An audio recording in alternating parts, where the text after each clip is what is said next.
Good morning. This is Aisha Khalid, and this is today's quiet echo. She came in for her blood pressure, and I brought up the other thing the way I have learned to, gently, near the end, so it does not feel like an ambush. She is 51 years old. She has not had a pap test in 9 years. I know the number because I have asked her 3 times now, at 3 different visits, and 3 times she has given me the same answer. I know, she says, next time.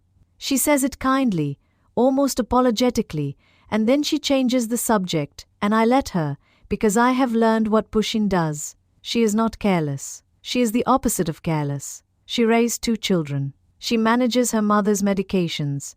She has not missed one of her own blood pressure appointments in a decade. What she cannot do is put her feet in the stirrups and let me do the rest. Something happened to her once, in a room like this one, and she has never told me what, and she does not have to.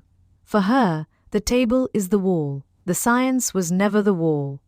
I think about her more than she knows, because she is the one the numbers are about. More than half of the women who develop cervical cancer in this country were never screened, or were screened so rarely it did not protect them. Think about what those words mean. The disease is not outrunning our medicine. It is finding the women our medicine made it hardest to reach. It is finding the women standing at the wall. And cervical cancer is, of all the cancers I see, among the most preventable. It moves slowly. It announces itself early, if anyone is looking. Caught in time, it is not a death sentence, it is a follow-up appointment. The tragedy of it has never been the biology. The tragedy has always been the reaching. For years we had a word for these women. We called them non-compliant. We wrote it in their charts, and we moved on.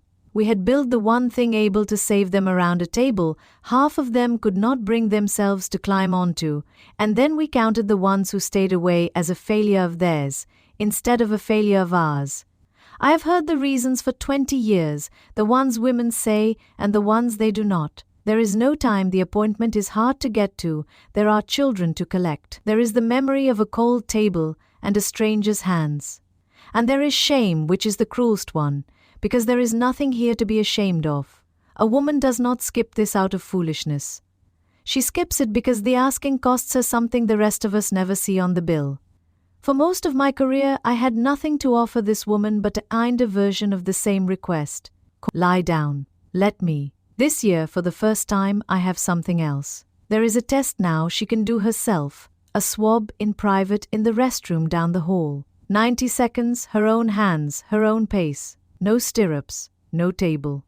She does not have to put on the gown or the paper sheet or the particular face a woman puts on to get herself through it. She brings it back to the front desk, we send it to the lab, and it looks for the virus behind nearly all of this cancer.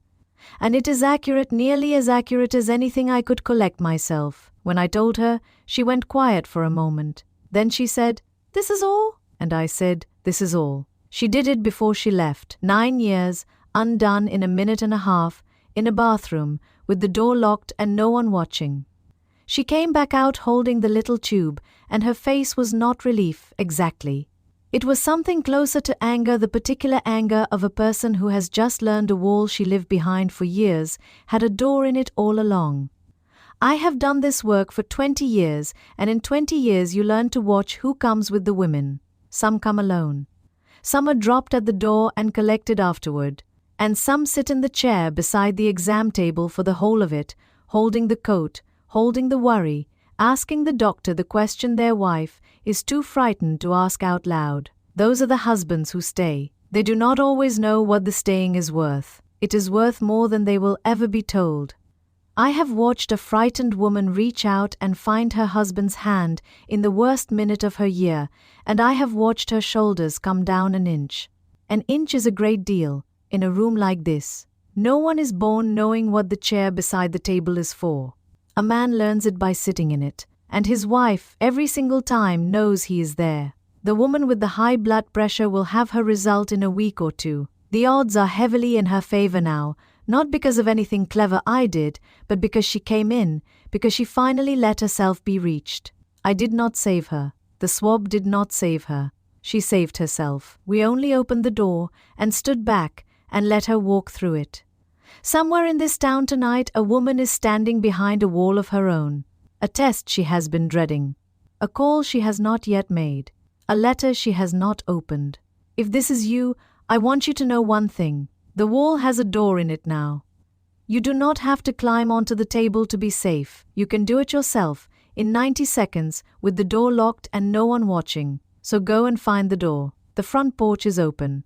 If you have been standing behind a wall of your own, or you love someone who has, the readers of the Cedar Valley News are gathering to talk it through, share their own stories, and keep company with respect, with no party lines. Come sit with us.